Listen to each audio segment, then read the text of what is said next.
This video tutorial from Exocad will show you how you can quickly design a 3-element bridge. To start, run the DentalDB application. Note that there is a separate tutorial showing you how to set up new cases in the DentalDB. For this tutorial, we load an already existing sample case instead.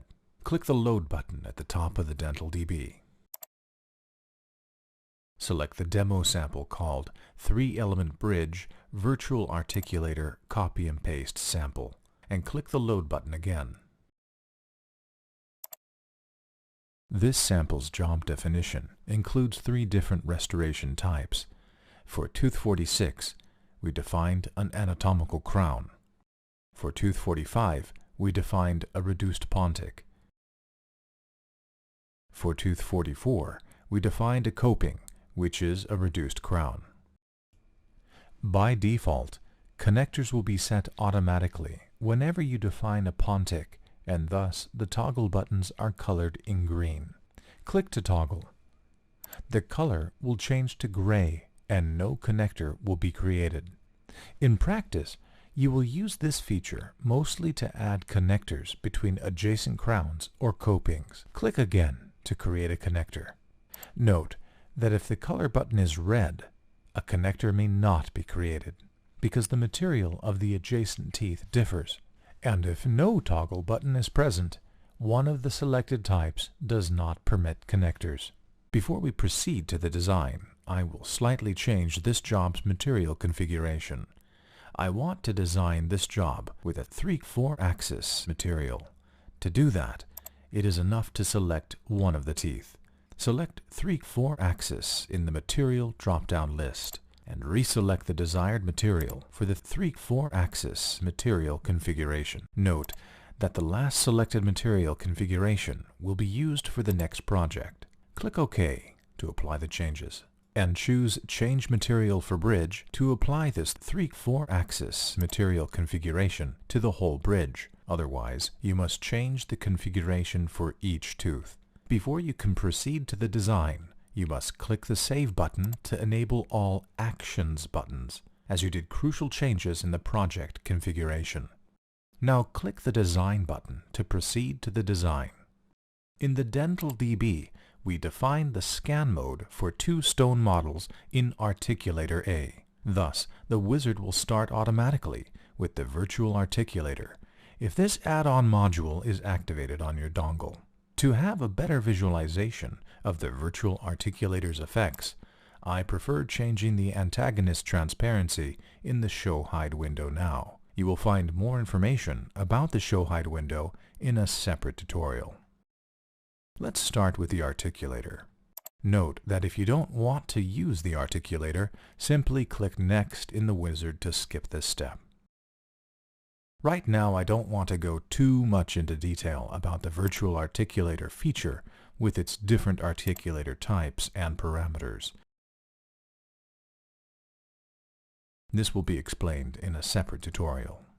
I directly start the articulator movement simulation with the default parameters. Note that this operation must be executed before clicking OK in order to save the articulator movements for a dynamic occlusion adaptation later.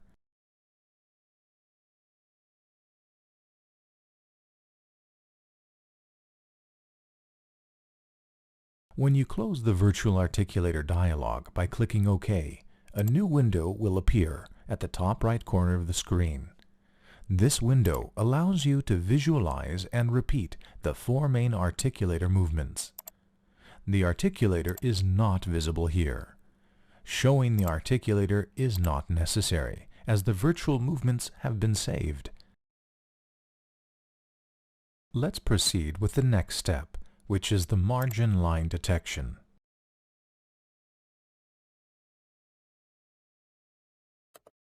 Here, it is very important to click the margin line for the tooth number shown in the wizard. In most cases, 1 click is enough for the margin line to be detected. Ensure that the margin line has been detected correctly for the entire tooth. Then click Next to proceed to the next tooth. and define the margin line for this tooth. If the margin line has not been detected correctly, you can improve the detection by adding one or more points on the margin line. If you have erroneously added a point which is not actually on the margin, switch to Remove Point and click the points to remove. Alternatively, click the Correct Draw tab to manually adjust the margin line. You can move points by clicking and holding the left mouse button. Add points by left-clicking the green line. Remove points by left and then right-clicking the point. In a separate tutorial, we will show you more margin line features. Click Next to proceed to the next step. As we have changed the material configuration to 3/4-axis mode, we are always prompted by the wizard to verify the insertion direction. Furthermore, the 3-axis mode enforces a unique insertion axis for bridges. Note that in 5-axis mode, you are not always prompted to define or adjust the insertion direction. This only happens if the direction is not ideal. At any point, you can still easily change the insertion direction in the right-click context menu. In a separate tutorial, you will find more information about the insertion direction step. Rotate the view so that you look into the preparation from the desired insertion direction. While rotating, undercuts are marked in red. Then, click Set Current View as Insertion Axis to define the view as the new insertion direction. Click Next to proceed.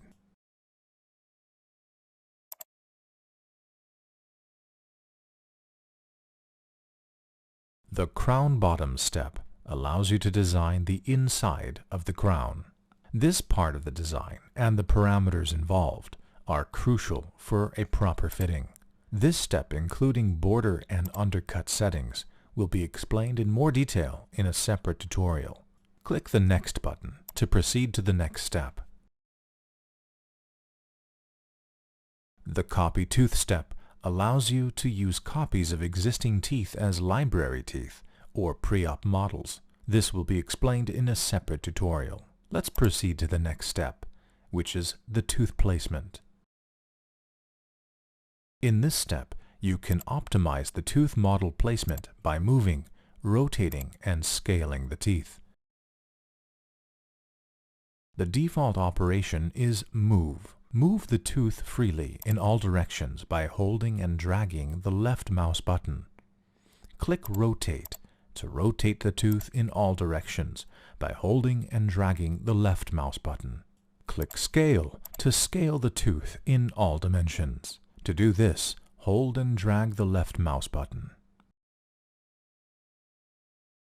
All transformations, moving, rotating, and scaling, can be restricted to certain directions. If you want to move the whole tooth bow, click Move All simultaneously.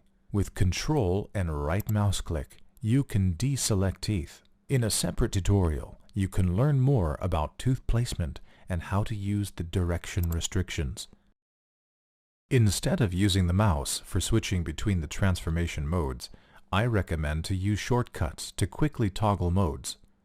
To activate those shortcuts, check Move, Scale, Rotate in all directions. Hold only the left mouse button to move the tooth. Hold Control and the left mouse button to rotate the tooth in all directions. Hold Shift and the left mouse button to scale the tooth. And Control and Shift to perform direction-based scaling. Using shortcuts will save you a lot of time. Certainly, you can undo or redo all actions. With exocad DentalCAD version 2016, the Chain Mode feature is available in the Tooth Placement dialog. The Chain Mode is a great tool for full arch tooth placement. A few clicks are enough to do such a setup. This will be demonstrated in a full separate tutorial. Let's now do a nice tooth placement for this case. When placing tooth models, it can be helpful to visualize intersections with the antagonist, especially if the antagonist is hidden. A new window appears, and the software displays the intersections with the antagonist for each restoration, color-coded as illustrated in the color scale. Show distances provides some more options if expanded. These options will be explained in a separate tutorial. Usually I set the view from the top to start placing the teeth in a line.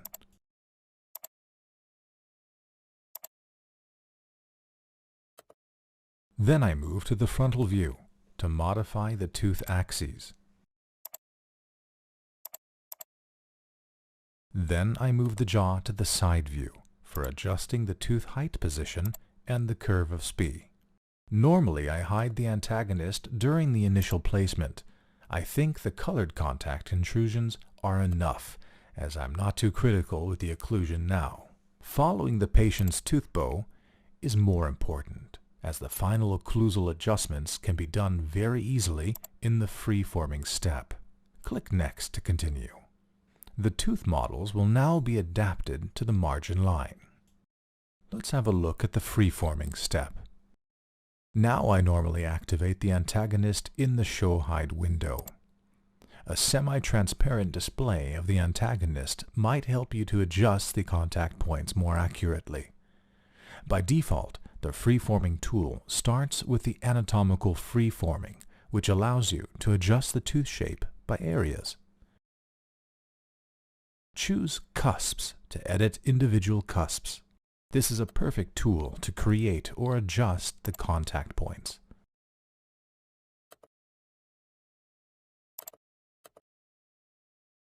Choose Tooth Parts to edit the mesial, distal, buccal, and lingual side wherever you click on. This function can be used to perform bigger adjustments very quickly. Usually I use this tool to adjust occlusal contact points.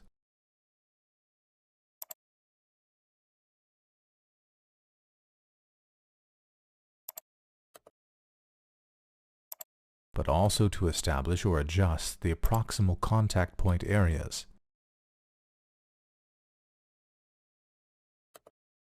The same on the distal side of tooth 46.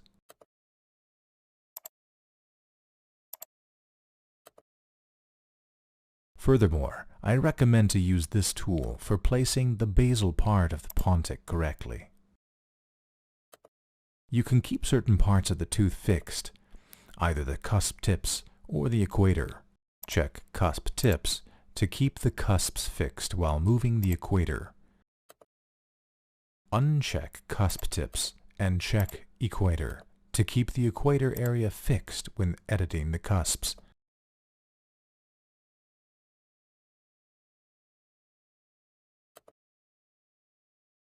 Choose Entire Tooth to remove the entire tooth. As in almost all steps, you can undo or redo operations here. Choose Ridge for fine-tuning of ridges and bulges. Now, click the Free tab to switch to the virtual wax knife. This is a useful tool to do fine tweaking on your design. Choose Add Remove Material to add or remove material. You can use Shift and the mouse wheel to adjust the brush size, and Control and the mouse wheel to adjust the strength. To add material, click the crown and hold the left mouse button. Hold the left mouse button and Shift to remove material. Hold the left mouse button with Shift and Control for simple smoothing, or toggle to smoothing. You can change the strength of the smoothing, or perform a very aggressive super smoothing by holding the left mouse button and Shift. To perform shape-preserving smoothing, hold the left mouse button and Control. For both modes, 3 brush types are available. In a separate tutorial, you will learn more about the free-forming step, with more detailed information and examples on how to use the shortcuts. Let us now switch to the Adapt tab, another very important tab in the free-forming dialog. Here you can adapt the pontic to the gingiva, the occlusion, and the proximal contact points. Note that if you proceed to the next step in the wizard without having performed the adaptation, a hint will remind you to perform this step. By default, the Adapt step starts with the adaptation of the pontics to the gingiva. In all adaptations, you can define a desired distance by using the slider by typing in a value. 0 means full contact. A negative value allows intersections, and a positive value creates a gap. You can check Pull down to gingiva if the pontic is not in contact with the gingiva. In our case, we don't need that option. Click Adapt to gingiva to perform the adaptation. Let's toggle to the occlusal adaptation.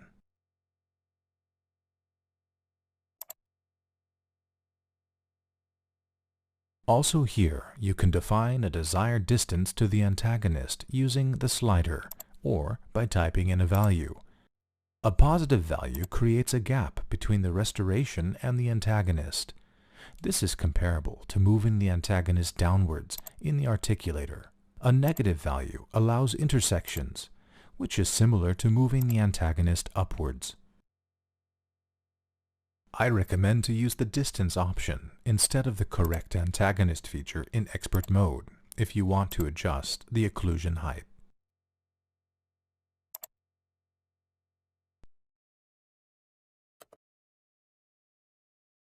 Since we used the virtual articulator in the beginning, we now have two different occlusion adaptation types, static and dynamic. Let's try the static adaptation. The static adaptation type only cuts the intersections with the antagonist on its fixed position. The Show Distances window allows you to verify and to display intersections which occur during movements. And yes, there is still an intersection with the antagonist when performing the retrusion. This is because we performed a static adaptation. Other movements can also create intersections with the antagonist here. By chance, our design doesn't have other intersections. Here you can really see the intersection between design and antagonist when the retrusion is at its maximum position.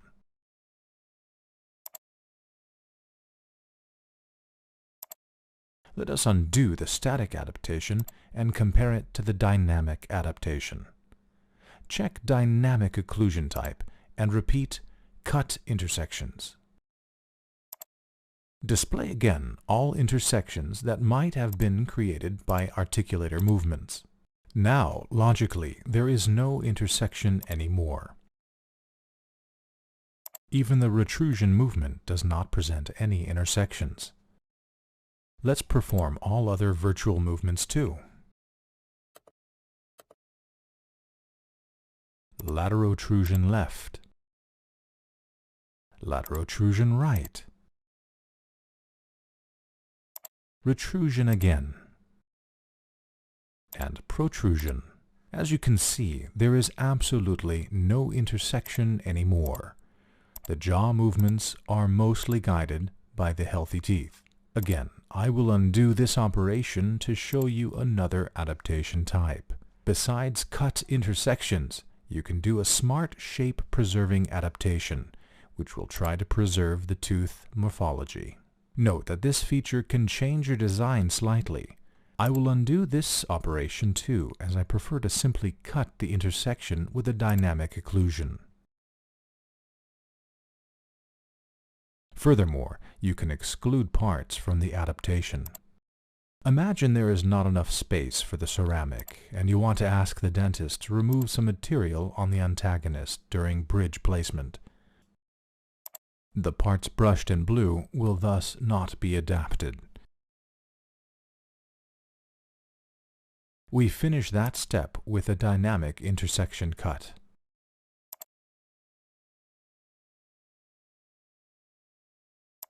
We can now proceed to the approximal adaptation. Here you can see the intrusions on the distal side of adjacent 43 and on the mesial side of adjacent 47. Set the desired distance the same way as you did for the pontic and occlusion, and decide which kind of adaptation you want to perform, either a simple intersection cut or a shape-preserving adaptation.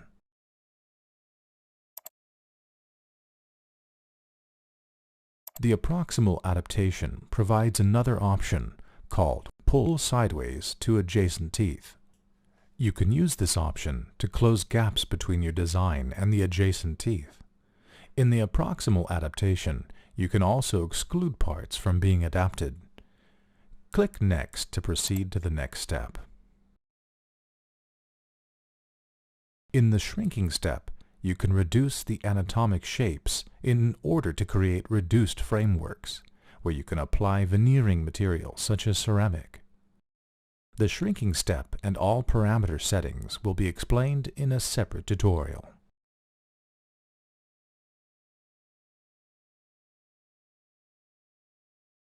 The Cutback Design Library feature and multi-level cutback will be explained in another separate tutorial. In this tutorial, we just define and verify the shrinking depth and the minimum thickness before we apply the shrinking.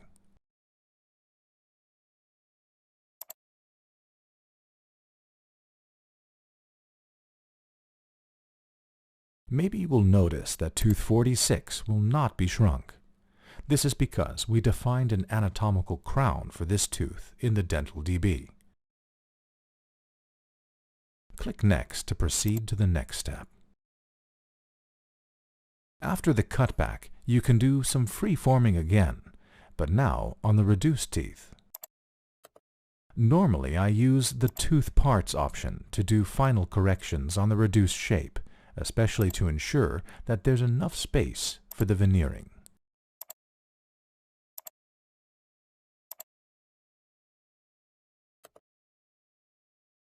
If desired, you can use Smooth Flatten to create a smoother shape. Note that the minimum thickness displayed in red cannot be violated. It will be recomputed when proceeding to the next step.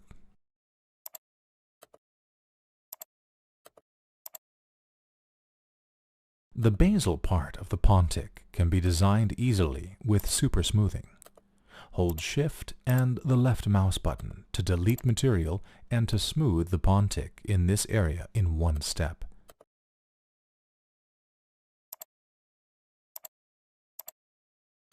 Then go back to the Adapt tab, Pontic activated, and enter the desired distance to the gingiva to ensure you have a uniform gap for the veneering here.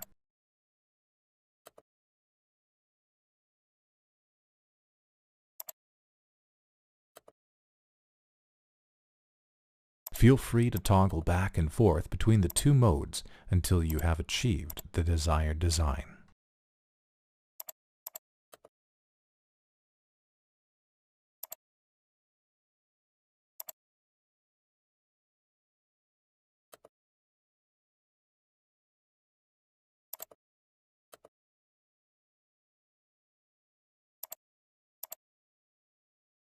You can also toggle between free-forming and adapt occlusal to smooth the contact points for creating a more natural appearance. After shrinking, the occlusal adaptation provides an additional distance for the reduced parts. Verify and finalize the design of the reduced tooth elements. You should also display the antagonist to verify if there is enough space for the veneering on the occlusal side of your restoration.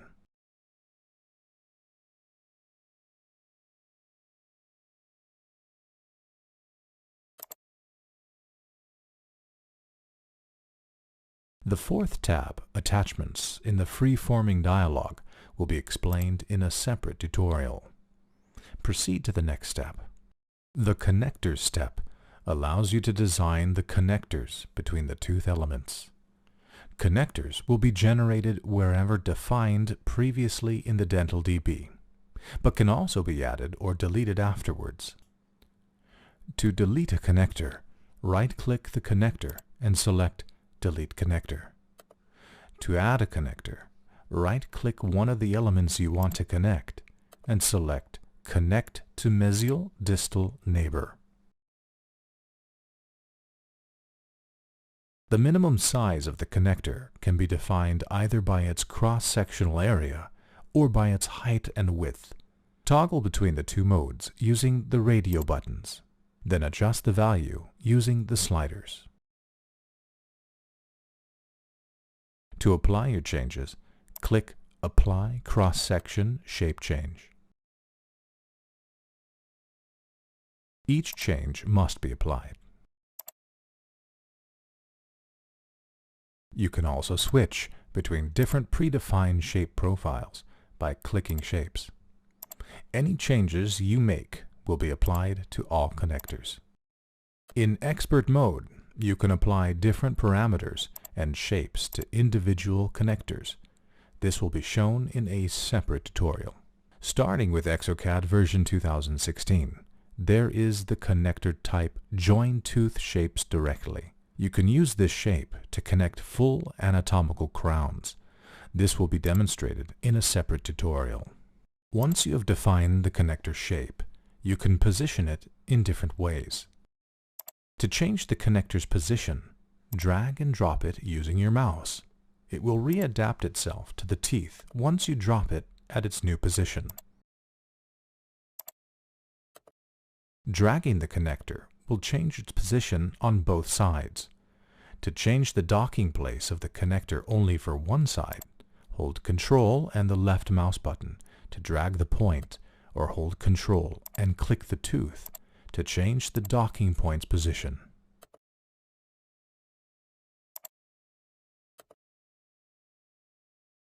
Hold Shift and the left mouse button to drag the middle line area of the connector. When generating connectors, the software tries to enforce the minimum cross-sectional area, or the minimum height and width. In some rare cases, this may fail due to space restrictions. The connector will then be displayed in red. This situation requires manual work to be resolved. Try changing the connector's position by dragging and dropping it, or by repositioning the docking points, or freeform the connector. Switch to the Free tab to customize your connectors further, or to visualize the connector thickness. You can now edit connectors by moving control points. When you move the mouse close to the control point, it will increase in size and arrows appear. Drag and drop the arrows for movements restricted to the arrow direction. Drag and drop the control point itself for free movement in all directions.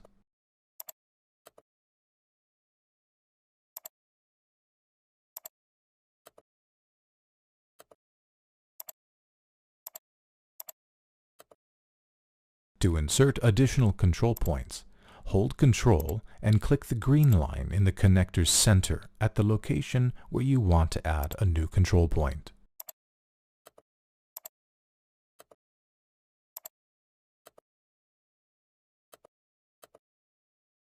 Hold Shift and the left mouse button to move the center line.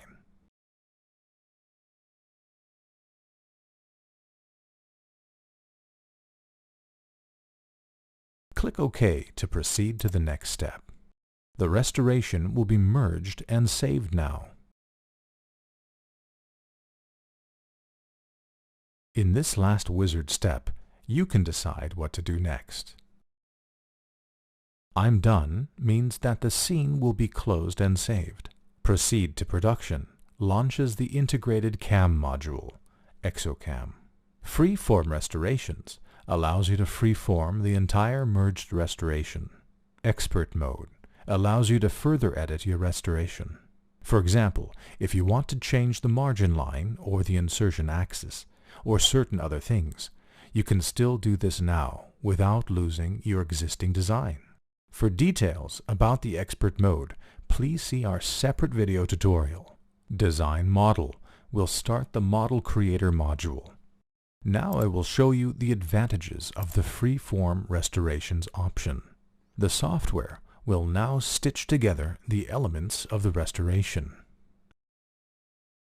In this freeforming step, you can now use the known freeforming tools on the entire restoration. And here, smoothing and melting in the areas between elements is possible too. You can also make connectors thinner. Click Visualize Connector Cross-Section to verify the connector thickness. Magenta color indicates that the connector is thinner than the specified minimum cross-section. In such a case, add material to make the connector thicker. Click the button again to check its thickness.